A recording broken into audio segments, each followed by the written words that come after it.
The first rule of the Frontier Council was simple. No species was allowed to settle beyond the inner lanes unless they could prove they would not collapse under pressure. Pressure meant more than politics. It meant thin air, brutal gravity, predators that learned, storms that hunted, hunger that lasted longer than hope. Most worlds in the mapped galaxy were kind enough to forgive weakness. The Frontier did not forgive anything. That was why the humans were a mistake. They arrived quiet, almost polite, brought in on an escort ship like fragile cargo. Their bodies looked wrong to the Council's eyes. Too soft in places, too narrow in others. No fur for insulation, no scales for impact, no armored ridges. Their skin showed emotion like a light beneath thin paper. They blinked too often, they breathed too deep. Their hands trembled when the docking clamps shook the station, and the watching delegates took that as proof. Light world origin, one of the analysts muttered, voice clipped with certainty. Social species, high dependence, low tolerance. In the observation chamber, the air smelled of recycled metal and clean disinfectant. Ow. The room was built for aliens that needed little warmth and even less comfort. Ow. The humans stood in their assigned line on the other side of the glass, wearing plain suit fabric and boots that looked too thin for anything rough. Their translator collars rested at the base of their throats like restraining bands. A tall avian delegate flicked its crest in annoyance. Why are they here? A clerk answered without looking up from the data stream. They petitioned for frontier status. They claimed their home as a death world. The chamber filled with a short burst of sound. The closest most of them came to laughter. A death world. The term was not an insult in the Council's dictionary. It was a classification used with caution. Deathworld species were rare and expensive to anger. Their bodies adapted to extremes, their minds built around survival instincts that never fully slept. A frontier species did not panic when the lights went out. They did not break when supplies ran thin. They were the ones you sent into unknown valleys and unstable moons because they had already lived in something worse. The humans did not look like that. There were 7 of them, a small team chosen for the trial. The Council had allowed it mostly out of boredom, and because the petition was properly filed. Their leader was a woman with close-cropped dark hair and a face that refused to be read easily. She held her hands behind her back in a posture that could have been trained in a parade, except the tension in her shoulders said it came from somewhere harsher than ceremony. Her name, according to the file, was Captain Illyra Vance. She kept her gaze steady, not at the Council, but at the environment readouts, scrolling on a screen to her left. Temperature, oxygen mix, gravity, local microbial warnings. Watch the numbers like someone watching the edge of a blade.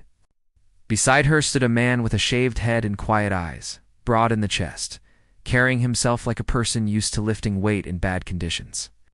2 others, younger, watched the room with a guarded stillness that made them look older than their years.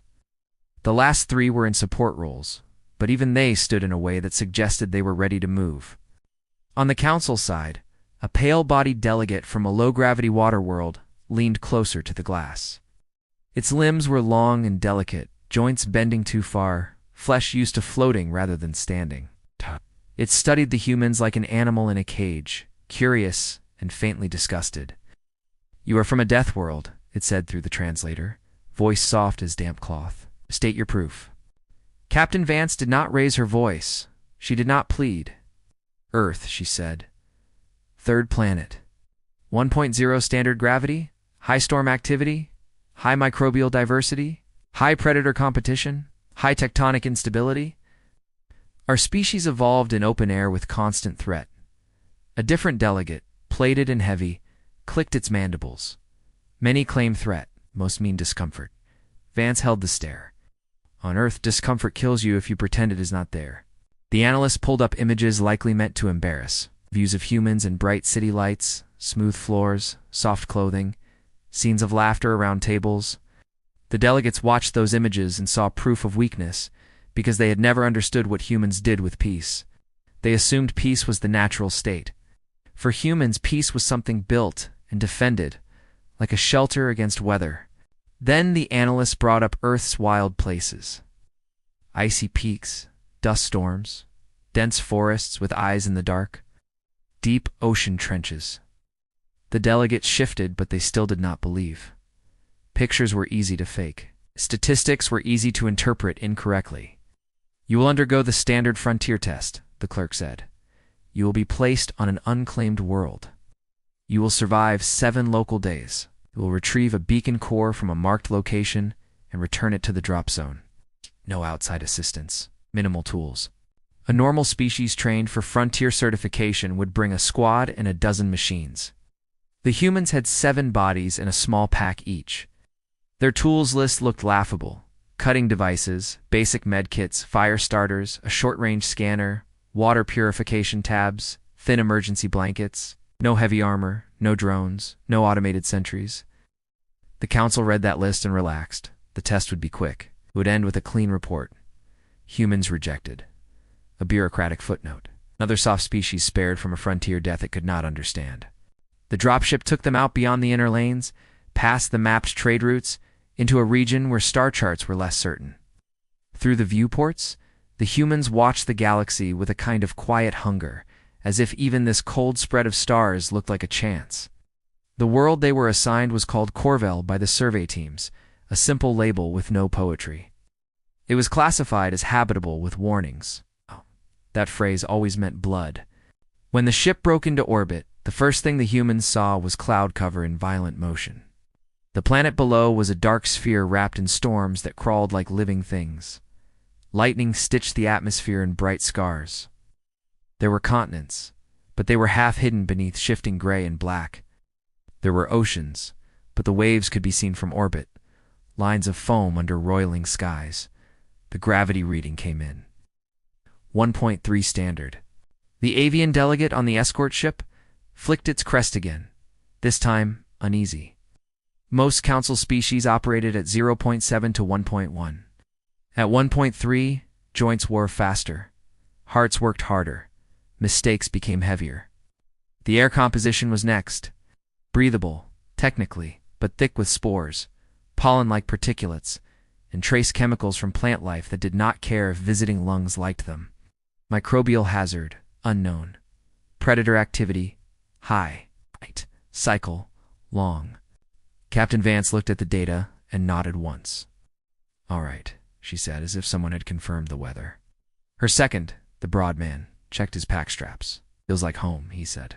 One of the younger humans did not smile. "Home tried to kill us too," she replied. The escort captain, a narrow-bodied alien named Sev, watched them with growing confusion. Sev had expected fear, bargaining, maybe anger. Instead, the humans became more focused, like a switch had been flipped in their minds. Their eyes sharpened. Their movements became efficient. They did not talk about the council's judgment anymore. They talked about wind direction and shelter and water sources like people preparing for a familiar kind of fight. The dropship punched through atmosphere and shuddered hard as the storm currents grabbed it. The humans strapped in, bracing, while Sev's crew clung to their restraints with visible strain. The ship tilted, caught in a side gust, dropped for 3 seconds that felt like a fall from a cliff. Sev heard one of the humans exhale slowly, not in panic, but in timing, like a diver managing air. They landed in a valley, surrounded by black stone ridges. Rain hammered the hull so loudly it drowned the engine whine. Wind dragged sheets of water sideways, turning the world into a moving wall. The temperature was not freezing, but cold enough to steal heat fast. The ground outside was mud, mixed with sharp gravel. The hatch opened, and the smell hit first. Wet earth, crushed vegetation, something metallic in the air like old blood, and a sour undertone that made Sev's throat tighten. The humans' translator collars clicked as they adjusted to outside sound. The storm roared like a living throat. "Timer starts now," the ship system announced. The humans stepped out. Not one of them asked the escort for help. Not one hesitated at the wind, trying to shove them back into the ship. Captain Vance raised a hand, and the team moved as a unit, scanning the ridgelines. The tree-like growths in the distance, the way the rain pooled and ran. Sev watched from the hatch, unable to follow them into the downpour. The escort was not allowed to interfere, and Sev's body would not last long in this gravity and weather anyway. Still, Sev could not stop watching because something about the humans did not fit the file. The humans reached a cluster of twisted stone and crouched beneath it, using it like a windbreak. Vance pointed. The shaved-head man pulled a thin line from his pack and anchored it with practiced knots. Two others began scraping away the top layer of mud, exposing firmer ground. They worked without waste, without extra motion, as if their bodies were remembering patterns learned long ago. A nearby plant snapped in the wind, its branches cracking like bone. One of the humans flinched, then steadied, eyes tracking the movement. Sev expected fear then, expected the realization to hit them. They were small on a big hostile world. But the human's expression was not fear. It was calculation. Hours passed. The storm did not weaken. The valley filled with mist and spray. Visibility dropped to a few meters. The humans set up a low shelter, not for comfort, but for survival. They collected rainwater and filtered it. They ate quickly, eyes never leaving the dark shapes of the ridgeline. When night came, it came like a lid. The clouds thickened until even starlight vanished. The only light was the occasional flash of lightning, brief and harsh, turning the valley into a frozen photograph. In those flashes, Sev saw the humans sitting close together under their shelter, not sleeping yet. Another listened with eyes closed, head tilted, trying to read the storm's deeper sounds. Then the scanner in Vance's hand chirped once, soft but sharp. The humans went still. Sev leaned forward, claws tight on the hatch frame. The external microphones caught something beneath the storm now, a sound that was not wind or rain. A low vibration felt more than heard, rising from the ground like a distant drum. The ridgeline moved. At first, Sev thought it was an illusion, a trick of darkness and lightning. Then another flash revealed a shape that had not been there before, a massive silhouette crawling along the stone, too large to be a falling tree, too deliberate to be a landslide. It clung to the ridge like a predator that understood height advantage. Another flash, more shapes, several, maybe a pack. The humans did not scream, they did not run. Captain Vance slowly raised her hand, palm down, signaling silence. Her eyes tracked the ridge, following the motion the way an experienced hunter follows prey. Sev's translator picked up Vance's whisper, almost lost in the storm. "Don't let them circle," she said. "This is not just a test." Lightning split the sky again. For a heartbeat, Sev saw the nearest creature's outline clearly, long-limbed, jointed wrong, hugging the rock like a spider made for gravity heavier than this. Its head turned toward the human's tiny shelter, and something like reflective eyes caught the light. Sev's stomach clenched with cold understanding. Corvell was not simply hostile. It was aware. The humans, the so-called fragile ones, had just been noticed. Rain kept falling like it had a purpose. It hammered the stone, the shelter, the exposed skin of the valley, and it never changed rhythm. The sound pressed into the mind until it felt like a weight. Captain Vance stayed still, muscles tight, breath slow. She did not look at the creatures directly. She watched the way the ground reacted to them, the way small stones shifted, the way water rippled when something heavy moved above it. On Earth, predators rarely announce themselves. You learned that early, or you did not live long. The scanner chirped again, softer this time, as if it sensed danger too. The shaved-head man, Rook, adjusted his grip on the cutting tool. It was not a weapon by frontier standards, but it was sharp and familiar. Familiar mattered more than power when fear tried to take your hands. One of the younger humans, Hale, swallowed hard. Her eyes stayed forward. Her body leaned slightly toward Vance, not asking for comfort, just alignment. That small movement told Vance everything she needed to know. Fear was there, but it was controlled. Fear was information. On the ridge, the nearest creature paused, its limbs flexed, testing grip. It was built for this gravity, maybe more. The way it held itself said it was not curious.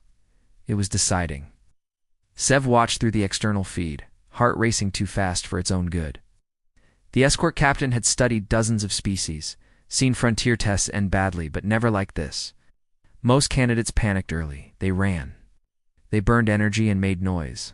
These humans were doing none of that. They looked small against the storm and stone, but they were not acting small.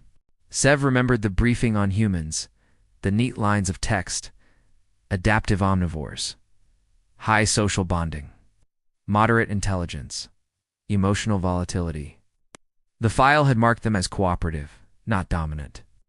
It had said nothing about stillness under threat. Lightning flared again. The pack on the ridge shifted as one, a ripple of movement that sent water sliding down the stone. There were at least 5, maybe more behind. They were patient. That worried Vance more than anything else. On Earth, patience belonged to hunters. Vance tapped her wrist twice, a silent signal. The team spread just enough to avoid being a single target, still within reach. Rook moved left, finding a deeper shadow beneath the rock. Hale shifted right, her eyes never leaving the ridge. The others adjusted, careful not to splash or scrape. The ground vibrated again, closer now. The creatures were descending. Sev's breath caught. The escort systems flagged rising threat levels, but protocol locked intervention. The test demanded observation, not rescue. Sev hated that rule more than ever. One of the creatures slipped. It was a small mistake, a misjudged grip on whetstone. Its limb scraped, sending a spray of gravel into the air. The sound was sharp, brief, and loud in the storm. The humans reacted instantly. Vance threw a small device into the mud, not toward the creatures but away, downwind. It hit and burst with a sharp hiss, releasing a cloud of irritant particles. Not poison, just something unpleasant. On Earth it would have made eyes burn and noses flood. The wind caught it and carried it up the slope. A low, distorted sound rose from the ridge. Not pain exactly, but surprise. The pack shifted again, this time uneven. One retreated. Another advanced too fast, anger overtaking caution. It dropped from the ridge with a heavy thud that shook the ground. It was larger than Sev had thought, taller than a human, long torso, limbs bent in ways that made gravity work for it instead of against it. Its skin was dark and ridged, slick with rain. Its head tilted, eyes fixed on the nearest human. Hale. Hale did not scream. She stepped back once, slow, keeping eye contact. Her free hand slid into her pack, not searching blindly, but reaching for something she knew by shape. On Earth, her childhood had been shaped by warnings. Do not run from dogs. Do not turn your back on bears. Do not freeze when the storm sirens sound. Do not panic when the ground shakes. Panic wastes time. She pulled out a flare. The creature lunged. Helly struck the flare and threw it low, straight into the mud between them. It ignited in a violent red glare, steam exploding where heat met rain. The sudden light stabbed through the darkness. Overwhelming eyes adapted to shadow. The creature recoiled, hissing, limbs flailing for balance. Hale did not wait. She moved sideways fast now, using the moment. Rook surged forward, shouting not words, just sound, deep and rough, filling the space with something unfamiliar. The pack hesitated. That was all the humans needed. They did not chase. They did not attack further. They regrouped under the shelter, flares burning briefly like angry stars in the rain. The creatures retreated up the ridge, their patience broken, their curiosity replaced by caution. Silence crept back in, broken only by the storm. Sev slumped against the console, shaking. The feed showed the humans checking each other quickly, hands brushing shoulders, confirming everyone was still breathing. No celebration. No relief. Just the next step. Captain Vance met the camera's eye, though she could not see Sev.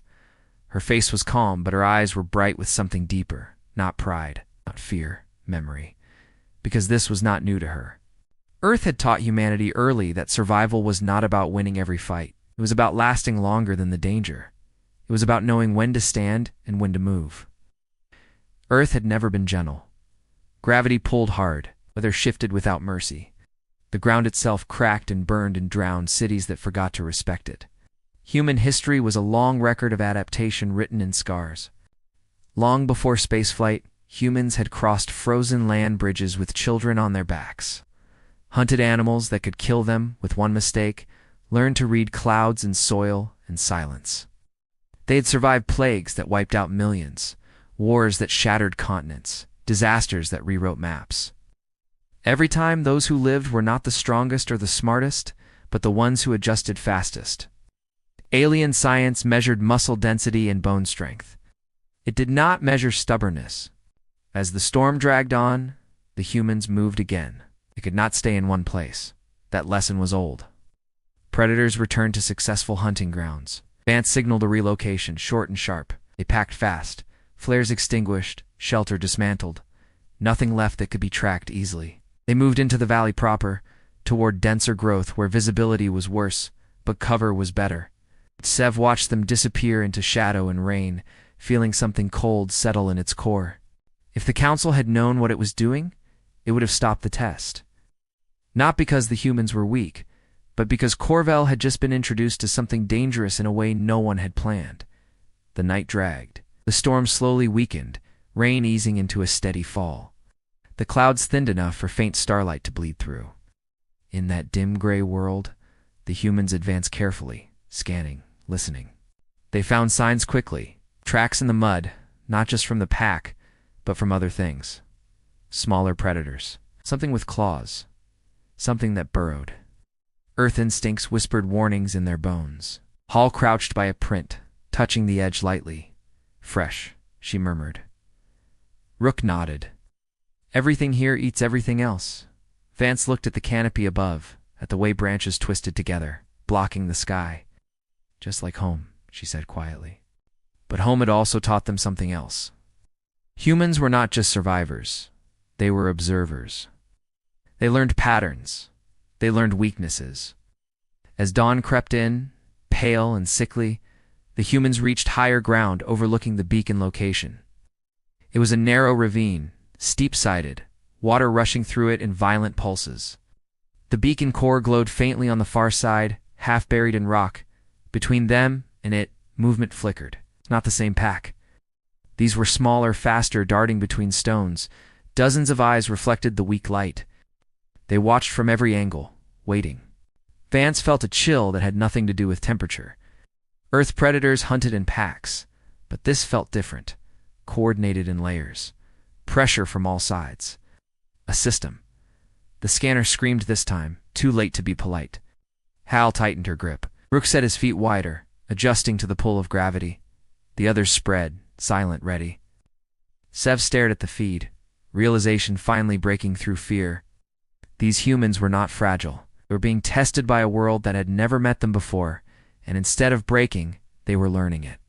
And if they survived long enough, Corvel might not be the only one that learned what Earth's survival truly meant. The ravine looked like a mouth cut into the planet, dark water churning between rocks that were too sharp to have been rounded by time. The beacon core sat on the far side like bait, its faint glow pulsing through the mist. The humans stood at the edge, feeling the spray on their faces, hearing the water's constant threat. The small shapes in the rocks watched them with bright eyes, too many to count. Hale swallowed again. The fear was still there, but it had changed. It was no longer the sudden shock from the ridge. This fear was slower, heavier, and more honest. It was the kind that asked hard questions with no good answers. Rook spoke without looking away. They want us to cross. Vance nodded once. They want us to slip. The creatures moved in little bursts, never fully showing themselves. Every time Hale focused on one, it vanished behind stone and reappeared somewhere else. It reminded her of coyotes back on Earth, the way they tested fences, the way they pulled attention away from the real bite. These were not coyotes, but the feeling was the same. On Earth, humans had learned that most predators were not monsters. They were hungry. They were cautious. They were smart in the way that mattered. Fear had taught humans to be smart too. Vance looked down the ravine. The water was fast, but there were stepping stones. A crossing was possible. The problem was the space between stones and what might be waiting under the surface. Gravity made every jump more expensive. Wet rock made every landing a gamble. Behind them, the forest rustled. Not wind, not rain. A low, careful movement like something heavy repositioning itself. Vance did not turn. She did not need to. The hairs on her arms rose anyway. They brought friends. One of the support specialists, Min, whispered. Hell wanted to ask how many. She did not. Questions did not change reality. Preparation did. Vance touched the short-range scanner again, then slid it away like it was no longer helpful. We cross fast, she said. No hesitation, no rhythm they can read. Rook's jaw tightened. And if the water has teeth? Vance glanced at him. A quick look, not soft, but human. Then we do what we always do, she said. We make it cost them.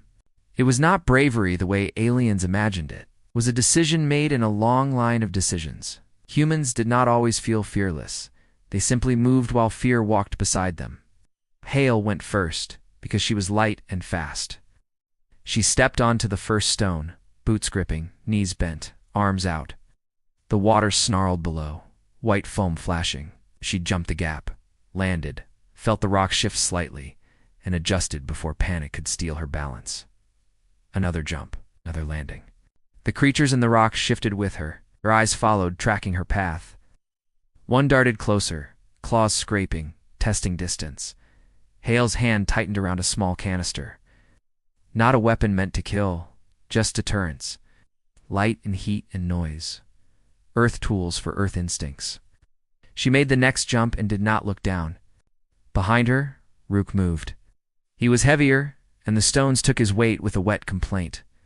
He did not move like a clumsy giant. He moved like someone who had crossed rivers before with cold hands and no guarantee of safety. When his boots slipped a fraction, he did not flail.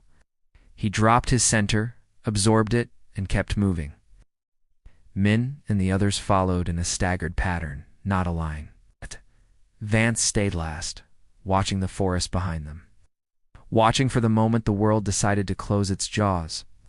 The rustle became a presence. Something large stepped between trees, just far enough back to stay hidden. Another shape appeared higher up on a rock ledge, matching the pack's earlier style. The hunting layer above, the pressure from behind. The small creatures in the ravine were the push. The big ones were the stop. A trap built by a planet. Hale reached the far side and crouched low, breathing hard. She could see the beacon core now, half lodged in the rock like a broken tooth. She looked back to signal, and her stomach dropped. The small creatures had moved closer to the final stones. Not attacking yet, just tightening the space. The last crossing would be the hardest, and they knew it. Rook made it to the second-to-last stone. Min followed. The others were mid-crossing, water spraying up, boots slapping wet rock. Then one of the small predators lunged at Min's ankle. Min did not scream. He jerked his leg away, but the creature's claws caught the fabric, and the sudden pull made Min's foot slip. For a heartbeat, he teetered over the water. Rook grabbed him by the packstrap, yanking him back. The creature fell into the water with a sharp squeal and vanished beneath the foam. A second later, something in the water twisted, and the surface erupted briefly. Hale's breath stopped. So there were teeth. Min's face went pale. He stared at the water, then at the place the creature had disappeared. It looked like he might break. It's not because of pain, but because the truth had landed in his mind with full weight. Vance's voice cut through it. "Move," she said, firm and low. "Move now." Min moved. The last jump was wide. Min hit the far side hard, knees buckling, hands slamming down on wet ground. He crawled forward without shame, then got to his feet. His eyes were wide, but he was still functioning. That mattered. The remaining humans crossed in the same hard rhythm, each jump a small act of refusal. Vance waited until the final moment, then stepped onto the stones. The forest behind her shifted again, closer. A heavy presence pressed in, and she felt the same old instinct from Earth. The one that had kept her alive since childhood, the sense of being watched by something that wanted you to make a mistake. She made the last jump, boots hitting rock, and a small predator darted at her from the side. Vance did not swing wildly. She snapped a flare into its path, and the bright heat forced it back with a hiss. She landed on the far side and did not look back. The humans grabbed the beacon core together. It was heavier than expected, as if built for hands stronger than theirs. He pried it loose, strained, and finally pulled it free, with a wet tearing sound. The core's glow brightened, and the air around it vibrated, like it was waking something. Hale felt a strange chill. "This thing is broadcasting," she murmured. Rook frowned. "It is supposed to." "That's the whole point." Hale shook her head slowly. "No," she said. "Not just to the escort." Min's breathing tightened. He looked at the ravine and the forest, like he was seeing the pattern now. "It's a dinner bell," he whispered. Far above, on the observing platform of the escort ship, Sev's crew watched the feed with mounting dread. Technicians' hands trembled over the console. "They retrieved it," she said. "They are on the return path." Sev did not celebrate. Sev's throat felt dry, and the locals, the technician swallowed. "They're converging." A second screen showed biological readings spiking across the valley. Movement patterns, heat signatures, clusters forming and shifting, and not random, coordinated, like the planet's life had a shared language. The Sev stared, and an uninvited thought entered its mind. What if the frontier test was never meant to be fair? What if the Council used Corvell because it was almost impossible, because it made failure clean and predictable? Sev opened a CUM channel to the Council station. The signal took time, but it connected. A clerk's face appeared, calm, bored. "Escort Captain Sev," the clerk said. "You are observing? Do not interfere. They are an active multi-layer predation," Sev snapped. "This is beyond standard hazard. The world is behaving like a structured threat." The clerk blinked slowly. "The world is unclaimed. The test is optional." Sev's claws dug into the console edge. Optional does not mean deserved. The clerk's expression hardened slightly, the way bureaucrats showed emotion. They claimed, "Deathworld origin. Let them prove it." Sev cut the channel without permission. He could already imagine the council chamber, the delegates leaning forward now, not amused anymore, but fascinated. The two fragile civilizations watching danger from behind glass was entertainment. They had built entire cultures around safety. Their children did not learn fear until adulthood, and even then it came in small, controlled doses. Humans did not have that luxury. Back on Corvell, the humans moved away from the ravine fast, beacon core strapped between two packs. It threw off a faint pulse, and with every pulse, the forest seemed to respond. The rustling grew louder. The air felt thicker, charged with attention. Hale kept scanning the canopy. She caught glimpses of movement above, shapes clinging to branches, eyes blinking in the dim light. "They're tracking," she said. Rook grunted. "Let them. Just don't let them lead." Min stumbled once, and Vance caught his arm, steadying him without slowing. It was not comfort, it was function. "Breathe," she said. "You're here. Stay here." Min nodded, jaw clenched. He looked ashamed, and that shame was its own danger. It could make him rush. It could make him ignore his body's limits. Vance kept him in her peripheral vision. The return route was not the same as the approach. Vance refused to be predictable. She led them into a rocky rise where the ground was firmer and the trees thinned. The sky opened a little, gray daylight bleeding through clouds. Wind hit them harder, but it also carried scent away.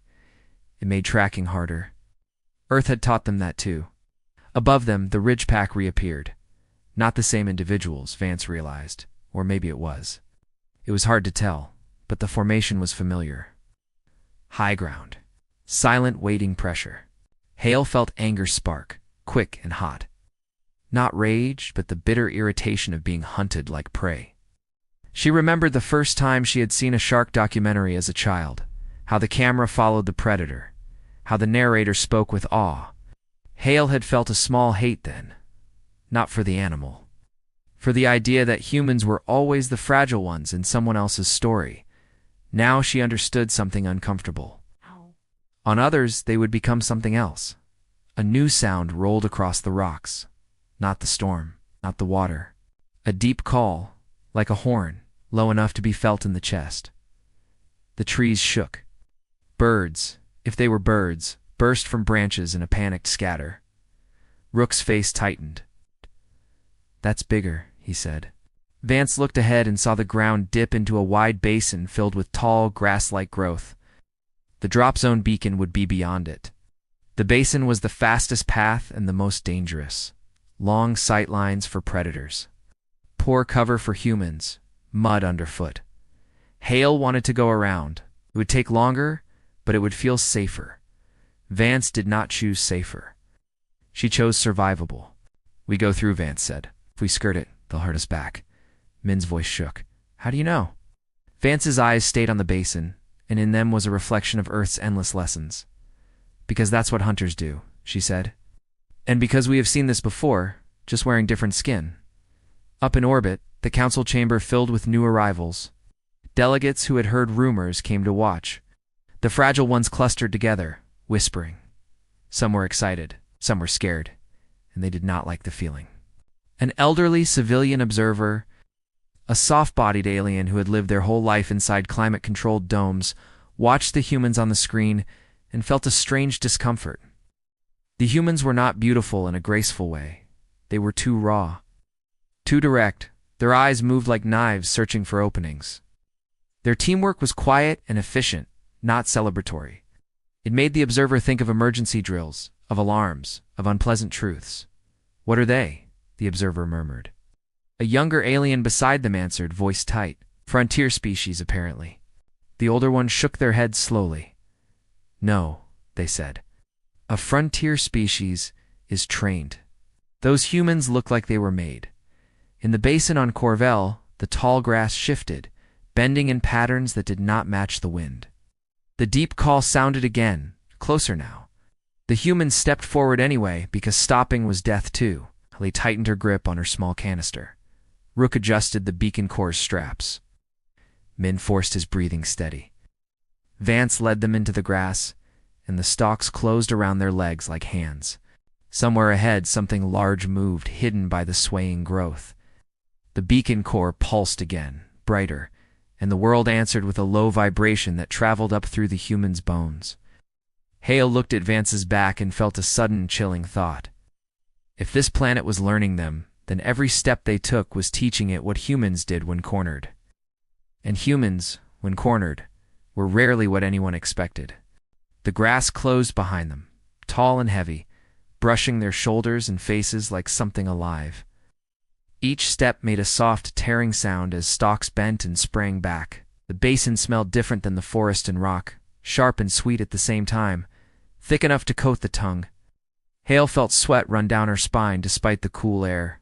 Her instincts kept screaming that this was the wrong place to be slow. The ground dipped and rose unevenly. Mud sucked at boots, trying to steal them. Rook tested each step before committing his weight, muscles burning under the extra pull of gravity.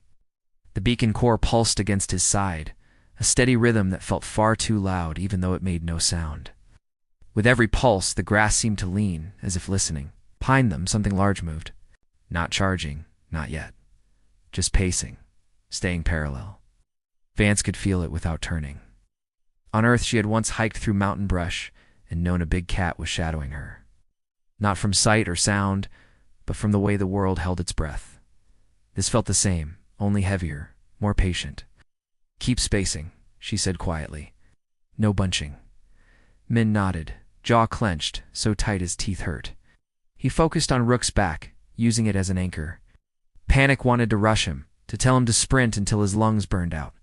Training and memory pushed back. Sprinting was how prey died. A sharp rustle burst from the grass to their left. A lace spun, canister ready, heart slamming. A small predator darted out, then veered away at the last second, skimming past her leg. Its hide was slick and dark, eyes bright with testing intent. It did not bite. It wanted reaction. Hale did not give it one. She stepped forward, steady, eyes tracking without chasing. The creature vanished again. The grass settled, then shifted elsewhere. "They're probing," Rook muttered. Vance nodded. "They're learning." High above, in orbit, the council chamber was no longer quiet. Delegates leaned forward now, bodies tense in ways most of them rarely experienced. The live feed showed the humans as small figures swallowed by alien growth, surrounded by motion that refused to fully reveal itself. A plated commander from a fortified inner world felt an unfamiliar tightness in their chest. "Why are they still moving forward?" they asked, not mocking now, but genuinely confused. Any rational species would withdraw. A civilian observer answered softly, "They cannot." The commander turned. "Explain." "They come from a place where retreat is not always possible," the observer said. "Where storms trap you, where terrain closes behind you. They learn to move through fear, not away from it." Another delegate scoffed weakly. "That is romantic nonsense." The observer did not look away from the screen. "Is it on Corvell?"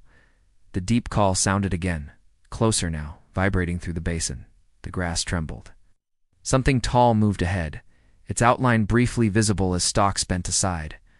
It was massive, its shoulders rising above the growth. Its gait was slow, deliberate. Rook's breath came heavier. "That's the blocker." "Yes," Vance said. "And we are right where they want us." Hale felt her hand shaking now. She hated that part, the betrayal of her own body. She flexed her fingers. grounding herself in sensation. Cold air, wet fabric, the weight of the canister, the presence of her team. Earth had taught her this too. Fear did not mean stop. Fear meant pay attention. The grass parted suddenly ahead, opening into a shallow clearing. Mud and trampled stalks marked it as a gathering point. Bones lay scattered near the edges, bleached and broken.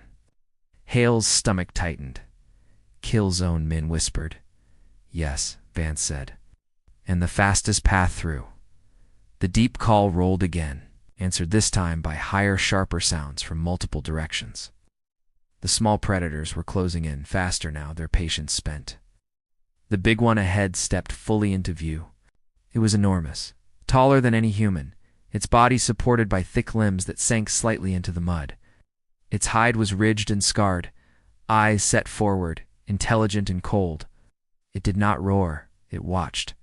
Hale felt something shift inside her, not terror, but a strange clarity. This thing was not evil. It was doing what it was made to do, on a world that rewarded it for doing it well. She was doing the same. Vance raised her hand, fingers spread. The team slowed, then stopped as one. The small predators circled just beyond reach, darting in and out of cover, waiting for the signal that humans did not understand but felt coming anyway. The beacon core pulsed brighter, reacting to proximity with the drop zone beacon somewhere beyond the basin. Its energy field crackled faintly, stirring dust and grass. The big predator's head tilted, eyes narrowing. It took a step forward. Sev watched from orbit, breath shallow. "They're surrounded," one of the crew said unnecessarily. "Yes," Sev replied, "and they know it." On Earth, humans had faced moments like this many times, even if the shapes were different. A flood cresting over a levee, wildfire changing direction, a riot breaking through a line, a charging animal, collapsing structure. The point where preparation ended and decision began. Vance made her decision. She reached into her pack and pulled out a compact device heavier than the flares. She checked it quickly, then looked at Rook. "When I say," she said. Rook nodded, muscles coiling. The big predator took another step. The small ones tightened their circle. The grass shook with movement. Air felt thick, charged with anticipation. Vance raised her voice, not shouting, but carrying. "Now." She slammed the device into the mud and twisted. The ground hummed. A low-frequency vibration rippled outward, barely audible, but powerful enough to be felt through boots and bones. It was not a weapon designed to kill. It was a human tool meant for earthquakes, used in rescue operations to stabilize collapsing ground by counteracting resonant frequencies. Here it did something else. The big predator froze, legs splaying slightly as the vibration interfered with its balance. The small predators scattered in confusion, their coordination disrupted. Some stumbled. Others collided, hissing in agitation. The basin erupted into chaos. Rook surged forward, not toward the big predator, but sideways, drawing attention. Hole threw her canister into a dense cluster of grass, releasing blinding light and heat. Min and the others moved together, exploiting the opening Vance had created. They did not attack to destroy. They attacked to confuse, to disrupt, to buy seconds. Seconds were everything. The big predator shook itself, adapting fast. It roared now, a deep bellow that shook the clearing. It charged, mud flying, speed terrifying for its size. Vance ran, not away but across its path, pulling it toward firmer ground, where its weight worked against it. She could feel its presence behind her, the thud of its steps like hammer blows. She forced her legs to keep moving, lungs burning, heart screaming. Hale saw the move and understood instantly. She and Rook adjusted, flanking, drawing smaller predators away from Vance's path. Min stumbled again, caught by a snapping jaw that tore at his pack. The fabric ripped, but the pack held. Min screamed then, a raw sound ripped from him before he could stop it. The sound cut through the chaos and reached the big predator. It shifted target. Vance saw it veer and felt a cold spike of fear that sharpened everything. She did not think, she acted. She turned and hurled her last flare straight into its face. The flare struck, bursting in a violent wash of light. The predator reared back, roaring in fury, claws gouging mud. It did not fall. It adapted, but it slowed. Rook reached Min, grabbed him, and dragged him forward. Hale covered them, heart pounding, senses overloaded. The small predators pressed again, their coordination returning now that the vibration device was buried too deep in mud to be effective. "Move!" Vance shouted. "Shh! Move now!" They ran. Not blindly, but with desperate precision. Grass whipped past, mud splashed. The beacon core pulsed wildly, reacting to the drop zone beacon now close enough to feel. Ahead, through the thinning growth, a clearing opened with a tall marker rising from the ground like a spear. The drop zone. The big predator charged again, faster now, rage driving it. Hale could hear its breath, smell it, feel the ground shake. Up in orbit, the council chamber erupted into noise. Delegates shouted. Some stood. Others backed away from the screens as if distance could protect them. The civilian observer felt something break inside them, a long-held belief about safety and order. "These humans," someone whispered, "they should be dead." Sev leaned forward, claws white. "They are not done yet." On the ground, Min tripped at the edge of the clearing, exhaustion finally winning. He fell hard, beacon core shifting dangerously. The big predator loomed, shadow falling over them all. Vance did not hesitate. She turned back, planting herself between Min and the charging mass. She had no flares left, no device. Just her body and whatever Earth had carved into her bones. Hale screamed her name. Vance met the predator's eyes and felt a strange calm settle over her. This was the moment Earth had prepared her for without ever asking permission. She raised her hands, not in surrender, but in balance. Knees bent, weight centered. She did not look like prey. The predator slowed, just for a fraction of a second, confused by something it had not encountered before. Not fear, not flight. Resistance that did not smell like desperation. That hesitation was enough. Rook hauled Min up. Hale grabbed the beacon core strap and pulled with everything she had.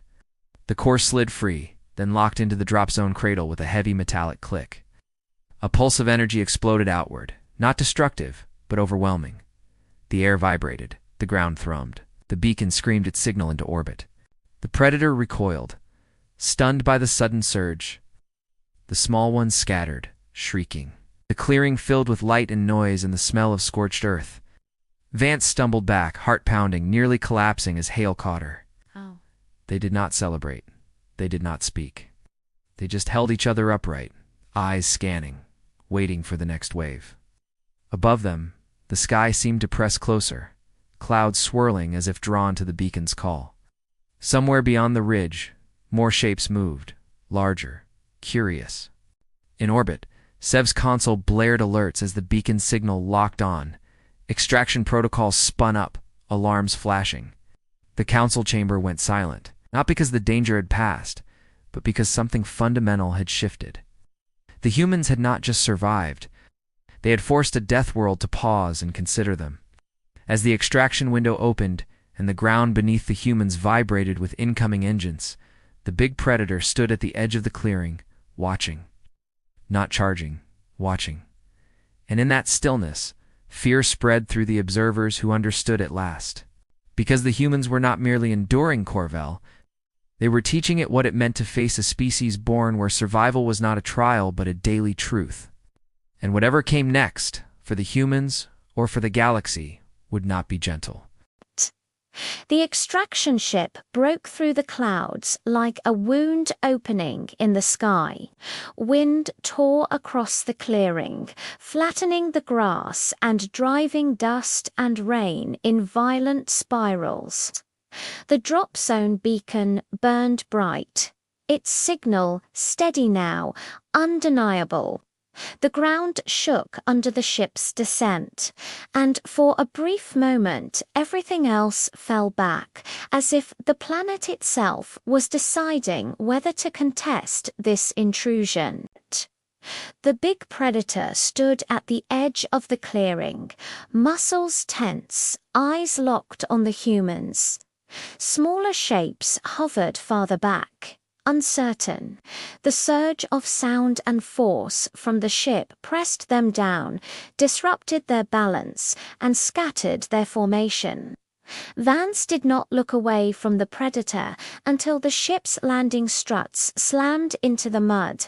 "Go," she said. Rook and Hell hauled Min forward, half carrying him as the ramp dropped.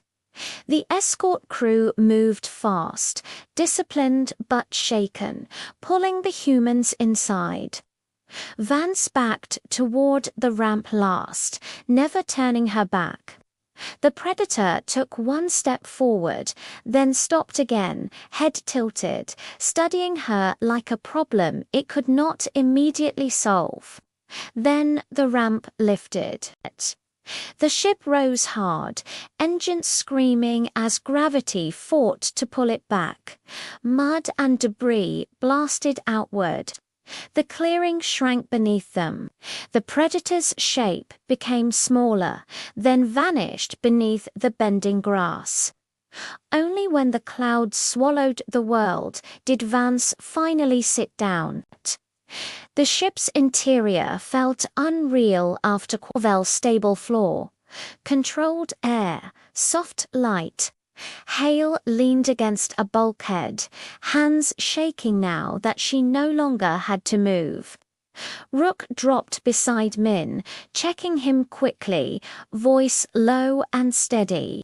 Min's leg bled through torn fabric, but it was shallow, painful, not fatal. Vance closed her eyes for a second and breathed. Sev stood across from them, claws flexing, eyes wide. "You should not be alive," Sev said, not as an insult, but as a confession. Vance opened her eyes. "We know." Medical drones hovered in, scanning, treating wounds, cleaning cuts. The humans let them work. Quiet now, exhaustion settling into their bones. Hale stared at her hands, still streaked with mud and blood, and felt something heavy and strange settle in her chest. "We did it," she said softly, almost surprised. Rook nodded. "We lived. That was enough." When the ship docked with the station, the council chamber was already full. Word had spread faster than protocol. Delegates packed the observation tiers, their controlled environments suddenly feeling thin and fragile. Screens replayed footage from the basin, the ravine, the ridge. Every misstep, every choice, every moment of human refusal to break. The humans stood before the council again, no longer clean, no longer quiet in the same way. Their clothes were torn. Their bodies carried fresh marks. Their eyes held something the delegates could not ignore. The avian delegate spoke first, crest low.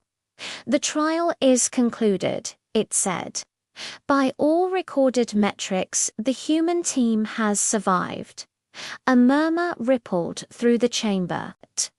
The pale Waterworld delegate leaned forward, limbs trembling. "Survived," it echoed. "That world is designed to kill frontier candidates, even trained ones." Vance met its gaze. So was Earth. A heavy silence followed. The clerk cleared their throat. "By council law, a species that completes the frontier test is granted frontier status, access to outer settlements, voting rights in frontier matters." The words sounded small compared to what the room felt. An armored delegate shifted uncomfortably. "Your world," it said slowly. "Earth, the data we have does not match what we observed." Rook let out a tired breath that might have been a laugh.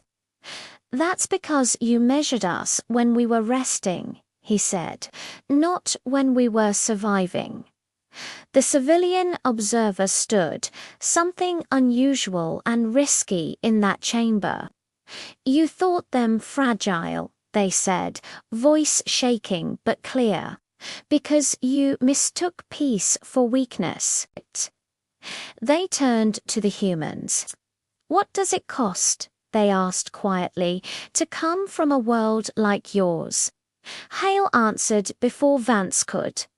"It costs you sleep," she said. "It costs you innocence.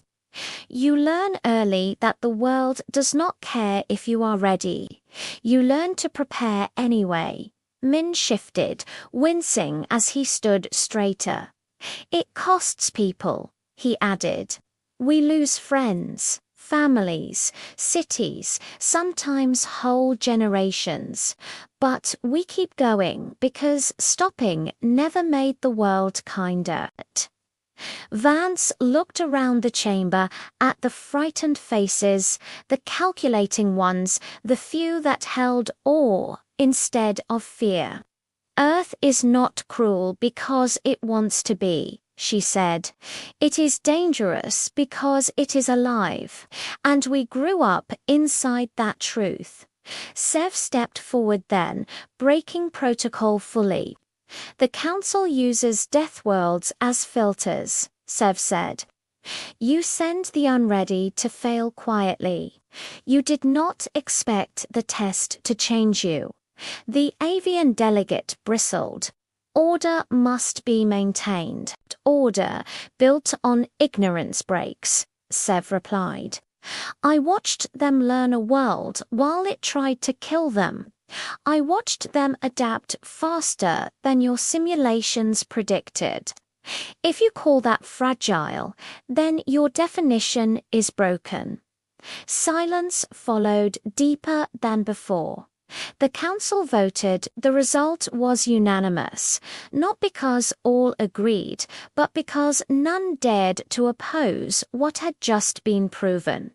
Humanity was granted frontier status, but the vote was not what echoed through the galaxy. It was the footage.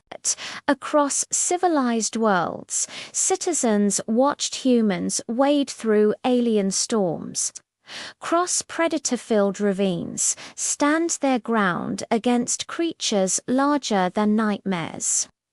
They watched humans choose movement over panic, teamwork over self-preservation, learning over despair.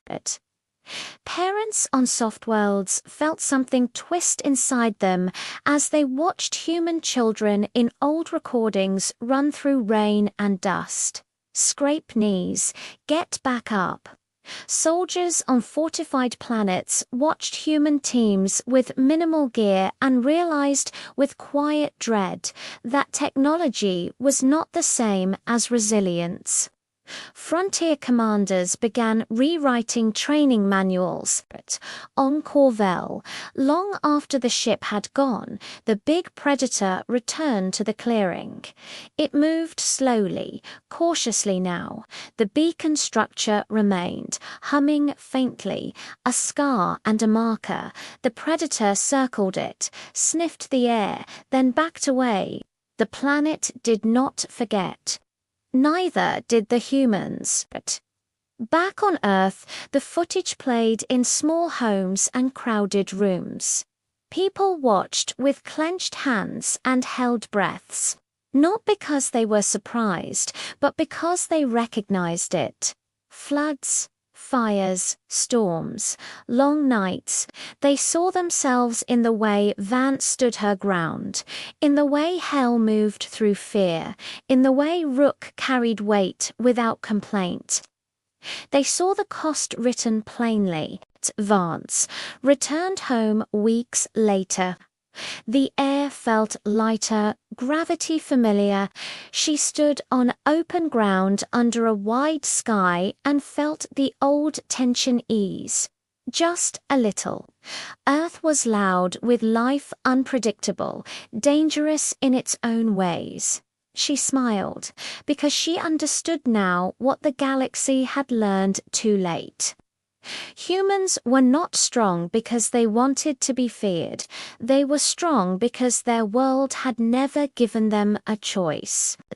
In the Council archives, Corvell was reclassified not as a test world, not as a filter, as a warning. And in frontier space, when storms gathered and predators watched from the dark, there was a new saying, spoken with respect and unease. If the humans are calm, you should be afraid, because it means they have already survived worse. And they know exactly what to do next.